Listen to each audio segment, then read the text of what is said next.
Nagbabalik ang PTV Balita ngayon. Pinalawak pa ng Philippine Health Insurance Corporation of PhilHealth ang outpatient HIV o AIDS treatment package.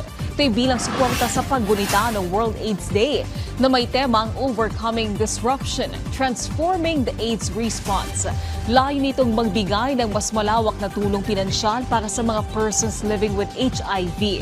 Mula sa dating 30,000 pesos, nasa 58,500 pesos na ang taunang benepisyo sa lahat ng serbisyong kinakailangan para sa epektibong pamamahala ng HIV. Ito'y tugon sa direktiba ni Pangulong Ferdinand R. Marcos Jr. na patuloy na pahusayin at palawakin ang benepisyong pangkalusugan ng PhilHealth para matiyak na nabibigyan ng sapat na tulong pinansyal ang bawat Pilipinong nangangailangan ng gamutan.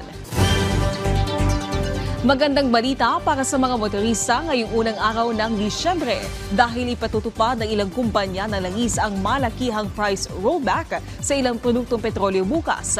Mahigit 3 piso ang matatapya sa presyo ng kada litro ng kerosene habang halos 3 piso naman ang mababawa sa presyo ng kada litro ng diesel. Samantala, epektibo naman bukas ang taas presyo sa kada litro ng gasolina nasa 20 sentimos.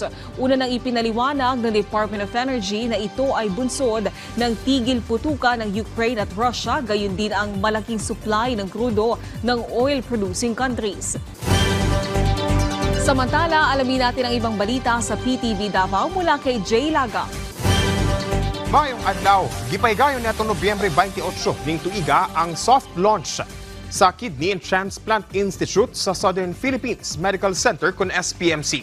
Sanglit dili pa kompleto ang mga ekipo, Enero sa tuig 2026 pa kini fully operational.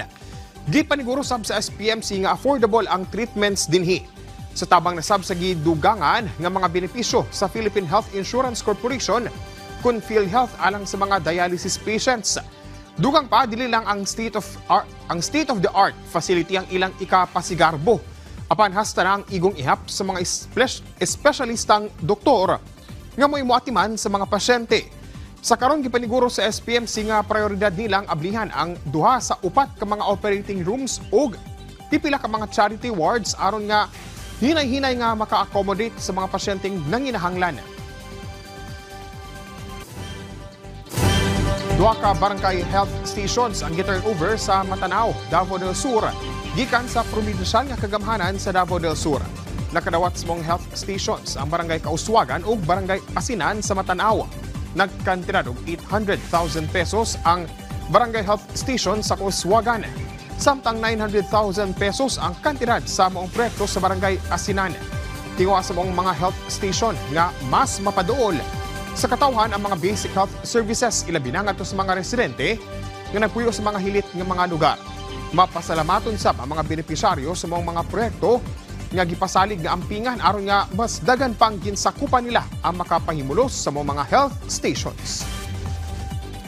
Ug mo kadto mga nagunang balita dinhi sa PTV Davao. Ako si Jay Lagang. Mayong adlaw. Daghang salamat Jay Lagang at yan ang mga balita sa oras na ito. Para sa iba pang update, i-follow at i-like kami sa aming social media sites at PTV PH. Ako po si Naomi Tiburcio para sa Pambansang TV sa Bagong Pilipinas.